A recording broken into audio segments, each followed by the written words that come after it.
இயன்முறை மருத்துவம் எனப்படும் பிசியோதெரபி சிகிச்சை முறைக்கான சர்வதேச மருத்துவ தினம் இன்று கொண்டாடப்படுகிறது.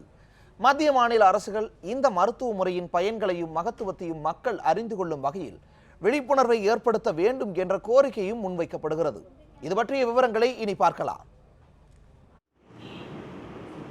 சேலம் சிவதாபுரத்தைச் சேர்ந்தவர் பாபு. வெள்ளிநகை தொழிலாளியான இவர் கடந்த சில மாதங்களுக்கு முன் நோய்வாய்ப்பட்டார்.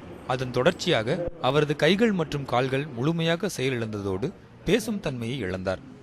எழுந்து நடக்கவே முடியாத நிலையில் இருந்த பாபுவுக்கு பிசியோதெரபி என்ற இயன்முறை மருத்துவம் தான் மறுவாழ்வு கொடுத்துள்ளது. அவருக்கு திடீர்னு இப்படி ப்ரெஷர் அதிகமாகவும் கை கால் வராமல் பேச்சு வராமல் இதாயிருச்சு. நாங்கள் டாக்டர் பார்த்தோம். அங்கே எக்ஸசைஸ் பண்ண தான் சரியாகும்மா, இது உடனே சரியாகாது அப்படின்னாங்க. நாங்கள் பிசியோதெரபி டாக்டர் பார்த்துட்ருக்கோம். இப்போ பார்க்க கொஞ்சம் இம்ப்ரூவ்மெண்ட் ஆகிட்டு இருக்கு. இன்னும் இம்ப்ரூவ்மெண்ட் ஆகும்னு நம்பிக்கிறோம். இதேபோல் சேலத்தைச் சேர்ந்த மாணவன் ரஞ்சித் சில ஆண்டுகளுக்கு முன்பு வைரஸ் காய்ச்சலால் பாதிக்கப்பட்டு கை கால்கள் செயலிழந்து அவதிப்பட்டான். எனினும் இயன்முறை மருத்துவ முறையின் கீழ் தினசரி 2 மணி நேரம் எடுத்த முறையான பயிற்சியில் தற்போது ரஞ்சித் சிறிது சிறிதாக குணமடைந்து வருகிறார். ப்ரைவேட்டில் இருக்கும்போது 2 lakhs 3 lakhs செலவு பண்ணோம்.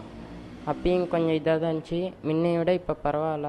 தனியாக நடக்கிறேன், தனியாக எழுதுறேன், சாப்பிட்றேன். முன்னைய விட இப்போ பரவாயில்ல. இயன்முறை மருத்துவம் என்பது அதிநவீன உலகத்தில் வளர்ந்து வரும் ஒரு சிறப்பு மருத்துவமாகும். பஞ்சபூதங்களை அடிப்படையாக கொண்டு வலி நிவாரண சிகிச்சைகளை உள்ளடக்கிய மருந்து மாத்திரை இல்லாத மருத்துவமாக இது திகழ்கிறது.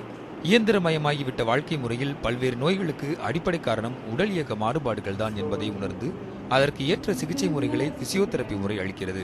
ஆனால் தமிழகத்தில் உள்ள அரசு மருத்துவமனைகளில் 200க்கும் அதிகமான இயன்முறை மருத்துவர்களே உள்ளனர். முக்கியம் வாய்ந்த பிசியோதெரபி மருத்துவத்தை மக்களிடையே கொண்டு போக மத்திய மாநில அரசுகள் போதிய முயற்சி எடுக்கவில்லை என்றுதான் கூற வேண்டும். அதாவது மாநில கவுன்சிலும் கிடையாது, மத்திய கவுன்சிலும் கிடையாது. இந்த கவுன்சில் இருந்தால் மட்டும்தான் ஒரு மருத்துவத்தை வரைமுறைப்படுத்தவும் ஒழுங்குமுறைப்படுத்தவும் மேன்மைப்படுத்தவும் பயனுள்ளதாக இருக்கும்.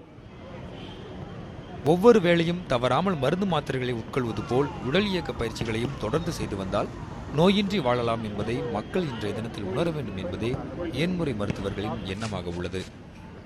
ஒளிப்பதிவாளர் ரமேஷுடன் ரியாஸ், நியூஸ் 7 தமிழ், சேலம்.